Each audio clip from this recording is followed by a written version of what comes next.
Welcome to Delicious and Nutritious.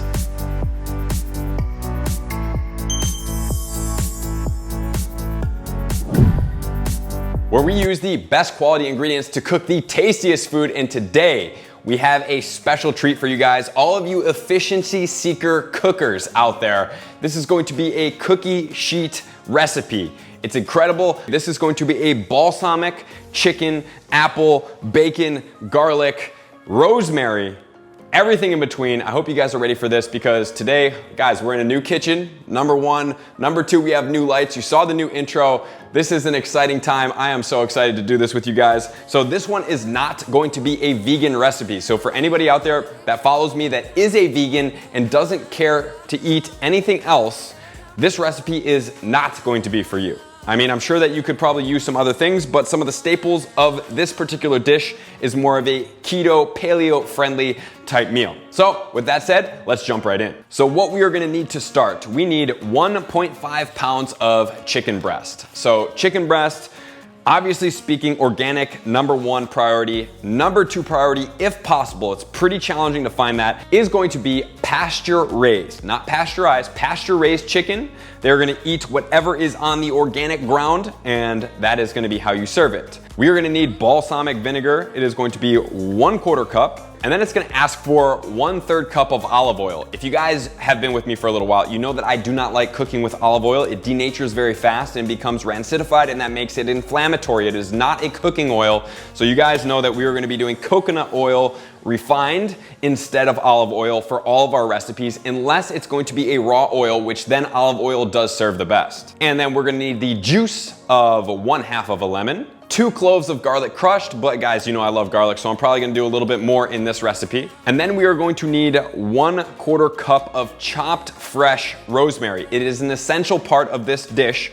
I would say that you can use either rosemary essential oil to substitute, or you can use dried rosemary, but please do look up the substitute ratio because it is not usually a 1-to-1, being that it is a little bit different of a medium and dried in comparison to fresh. And then it calls for 10 ounces of Brussels sprouts. This is going to be a pound of Brussels sprouts, and I'm perfectly okay with that. And one side note about Brussels sprouts, they are cruciferous vegetables. They are very good at helping you detoxify. So Brussels sprouts, cauliflower, broccoli are all amazing cruciferous vegetables that increase your ability to detoxify. And you guys do know that we live in quite a toxic world, so these vegetables are very important. And then we are gonna need 2 apples, core peeled and diced. So for this one, we're gonna use apple crisp. If you wanna go a little bit more on the sour end, you can go for the green apples, but I'm just gonna caution you that the balsamic is already kind of sour, so having some type of sweet in between, like these apples, are going to do a great service. And then we're gonna do 6 slices of bacon. So I'm choosing turkey bacon.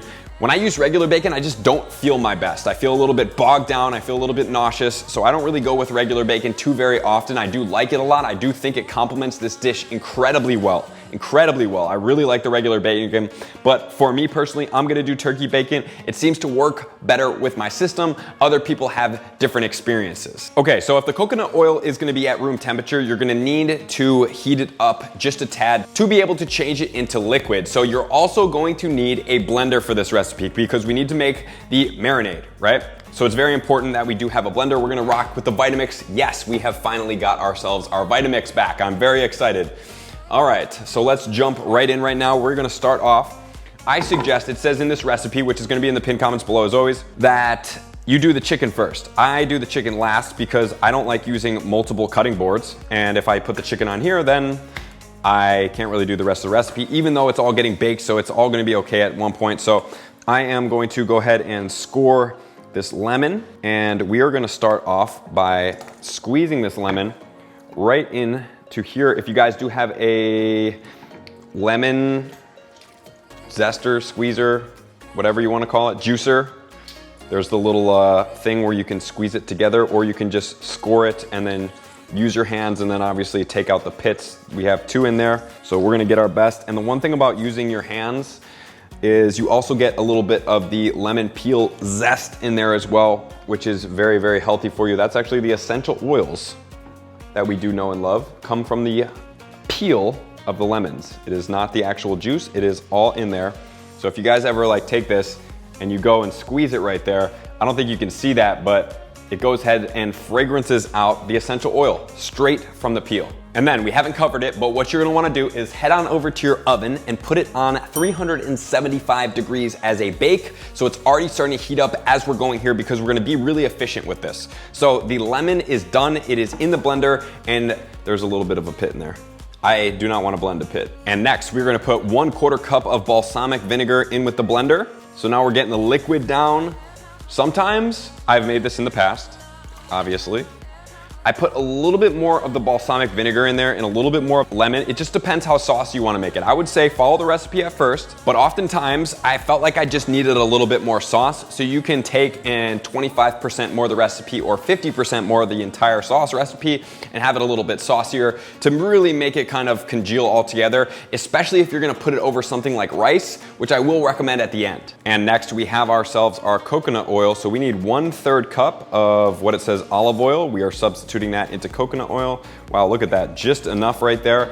And so I never refrigerate my vinegars. So if you guys do, you're gonna have to be a little cautious here because then it's gonna start congealing the coconut oil and it's gonna go back to a solid state. I don't believe that you need to put your vinegars into the refrigerator, but if that is something that you choose to do, not necessary, you have to be careful on what part you're gonna add in this coconut oil because at room temperature or a little bit colder, it is going to go back to a solid much faster than is olive oil. And next we're gonna add in 2 cloves of garlic. I'm gonna go with 3. Honestly, I might even go with 4.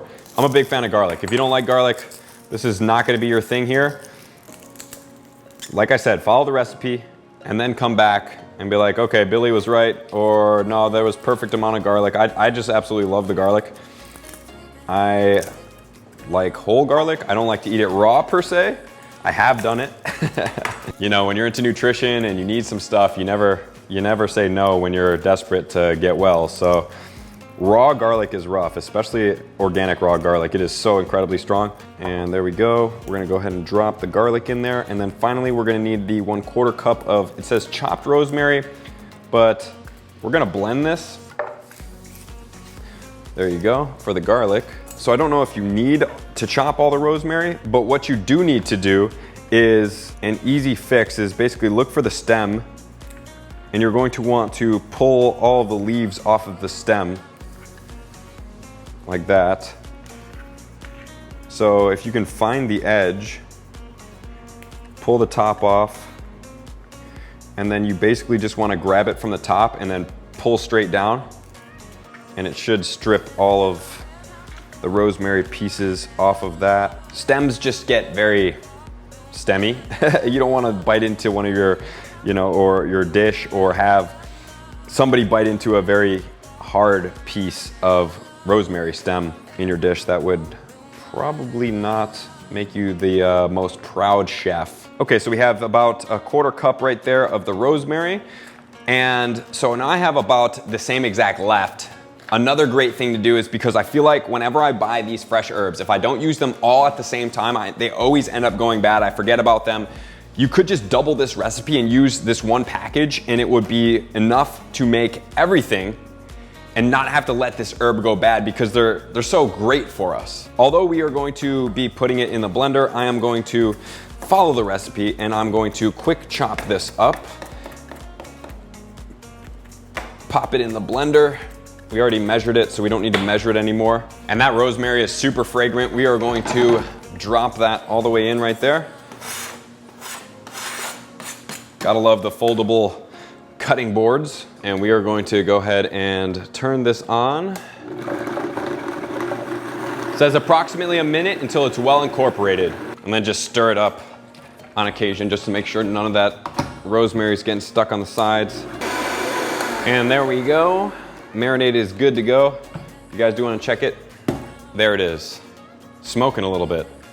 Okay, so we're gonna go ahead and set this aside. So now I realize why they wanted us to chop the chicken up front, so that we can put the marinade over the chicken. And it says do at least a 5-minute marinade all the way up until 12 hours. So if you wanna save this overnight, you can probably go a little bit more than that as well. You can do so in the fridge, in a plastic bag, or in some type of bowl. So for the sake of this video, we are not gonna do that, but for the future for you guys, it's gonna be worth putting that marinade and the chicken together. Maybe have 2 cutting boards to be able to get you guys ready to go. So we're gonna cut up the Brussels sprouts and the apples, and then we're gonna start the marinade, and then we'll pop right back in. Now on to the Brussels sprouts. So Brussels sprouts, I'm just gonna use a whole pound. I love my vegetables. All you gotta do is snip off the top, and for the bigger ones, I am going to quarter. I'm gonna put them right into the pan right here, and we want to just slightly snip off the edge so that the edge is kind of a hard piece. It says cut them in half, and this is gonna be a combination of Brussels sprouts and apples right in the bottom right here. And it does say to cut them in half. I really prefer them in quarters. I think it's spread out more throughout the dish, and I want more Brussels sprouts throughout my dish. And if they're actually really big Brussels, which usually they should not be because they are organic, but there are bigger ones such as these two, I will cut them maybe even more than just a quarter. Just seeing how they are. If there's a side or two that's bigger, I will go ahead and do that. And I don't really discard any of the leaves either unless they're kind of browning, because I feel like having a little bit extra of the leaves, it's gonna catch and add a little bit of an element to the meal beyond just a straight Brussels sprout. Okay, all the Brussels sprouts are cut up, and we put them on the bottom of the baking dish. So this actually calls for a baking sheet. This is a baked sheet recipe. If it's not a stainless steel one, I'm cooking in glass. I don't have a stainless steel baking sheet, so you would also be able to line that with parchment paper, but I'm going for the glass real quick, and I'm just gonna layer it in here, and it's gonna come out very, very similar. I've already done it many times. So that's there, and then finally we have to do the apples. So we are going to cut them similar to as we do the avocados. It says to core them. I don't have an apple core, so what I'm gonna do is I am going to go like that, and then boom, the core comes right out. So I just cut it in like right into there. I take it out, so there's 2 of them, and then I'll do it a little bit slower so you guys can see. So I cut 1 that way, and then 1 that way, and then it comes basically right out with the core. And then we're going to chop them real quick. There's number 1 down, 2, 3, try to get at least 3 chops in there. And this is going to be personal preference in here. So 1, 2, 3, try to keep them all relatively the same. Boom, there we go. All right, so there's apple number 1. And if you guys wanna watch me do it a little bit quicker, without doing the demonstration. Obviously, I'm not trying to cut myself. I'm not a professional chef. 1, 2, that comes out.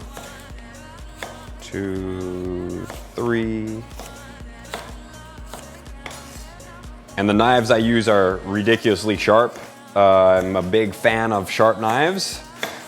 I have been in multiple different situations where I have not had sharp knives, and I feel like the reason you get hurt when you're cooking, I mean, yeah, obviously you can cut through and cut yourself easier with sharp knives, but when you have more control and the knife actually does what you're asking it to do, whole lot less room for error once you get a control of how you need to actually operate these knives. And the final part is gonna be the chicken, which should definitely happen up front. We're just doing it a little bit backwards today. We're just gonna give it a little bit of time. So we have the 1.5 pounds of the chicken that we are now going to dice up. Okay, here we go. So we want the dicing to work well here. I love this Santoku knife. It's probably one of my favorite knives. I used to really like the chef knife a lot, but the Santoku, the way the blade sits it's just great for literally everything. And then we have our bowl. So we're gonna drop that in there. All of our chicken in chunks, make sure that it's separated. And the next one, this is chicken breast. You can also use chicken thighs as well. Chicken thighs, I feel like kind of hold a little bit fattier of a more moist texture. So it just really depends on which one you prefer here. And then once we have this all said and done, we are going to drop the marinade over it. Keep it in a bowl, and then we'll be back when it's done marinating, and we will go ahead and drop this over the top and in the oven. And then you're going to want to take the bacon next. We'll put the marinade in first. Here we go, marinade over the chicken. There it is. And if you do have a spatula, it would be in your best interest to try to get as much of this marinade out of here as possible. Get it in there. You could even use a little bit of water, kind of swish it up in the blender. And then we're gonna go ahead and stir this. The marinade smells amazing. Fresh rosemary, fresh garlic, balsamic, a little bit of oil in there. And then we are going to let the chicken sit in the marinade. And the last part is going to be the bacon. And with the appropriate knife is all I do is I literally layer all the bacon and I cut it all up at once. Maybe not with an unsharp knife, but with the sharp knife, we have our bacon. It calls for 6 strips. I am going to cut it in thirds. There's 1 and 2, and then I will move that sideways. Got a little bit of rosemary left over there. And then this is going to go right in with everything else here. And then we're gonna wanna toss this up because this is gonna be the bottom of it. So we're gonna wanna toss it up. You can cook the bacon a little bit beforehand if you want to. Not necessary, bacon cooks relatively fast. And we're cooking chicken as well, guys. So obviously the bacon is much thinner than is this. And so since I have more Brussels sprouts, a little bit more, we have a definitely full dish. So if you want it a little bit more on the crispy side, having a big stainless steel baking cookie sheet or whatever you want to call it, baking sheet is going to be the best thing for this dish. I've been making it in glass for pretty much the entire time that I've ever made it. So we will be back in a little bit. Okay, we have our chicken marinated and we have everything ready to go. So we're just gonna go ahead and drop this over the top pretty easily. So this is where the extra marinade comes in handy. So we are now going to drop this into the oven, spread it out nicely. If you guys have a little bit of water, I suggest you put a little water in here, swish it around, and then put it over in this as well. It's gonna evaporate the water. Here we go. I'm just gonna try to get as much of this as possible. And then I am going to just dump it around, not really over the chicken. I'm not trying to wash the marinade off, but I do want to get it in there so that it comes through. Okay, so now we have 375 degrees for a total of 15 minutes. And then on the 15 minutes mark, we're gonna bump it up to 425 for 5 to 10 extra minutes, depending on how done you want this dish. And everybody's oven does cook differently, so please make sure to test everything to make sure it's all done before eating. All right, into the oven, and we will be right back. And here we have the beautiful, the one, the only, man, it is a mouthful to say. We have the balsamic vinegar chicken bake sheet recipe with bacon, apples, and Brussels sprouts. Did I say rosemary? Okay. That is quite the mouthful right there. So this is how it is. It's got a nice little au jus, a little bit of juice coming through the bottom right there, which is kind of what we want. One thing that you could do if you're not paleo and you're kind of looking to add a little bit more calories as far as carbohydrates go, you can incorporate some white rice. I think white rice kind of pairs well with this dish. Brown rice, I would probably stay away from it, but if you so desire, you can have some. So obviously we now have to taste.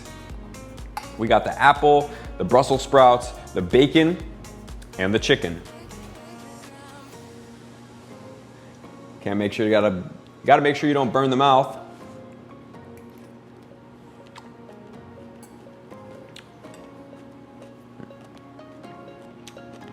It pairs super well. The Brussels sprouts are slightly crunchy. The apple gives that nice little sweet contrast to the tartness of the balsamic. The chicken tastes amazing. And I would add a little bit of salt in here because in the recipe, it does make mention to add salt and pepper for your taste. So thank you guys for tuning in and cooking another delicious and nutritious meal together. I'm excited to cook more in the future to change the world one bite at a time. I hope you guys enjoy your meal.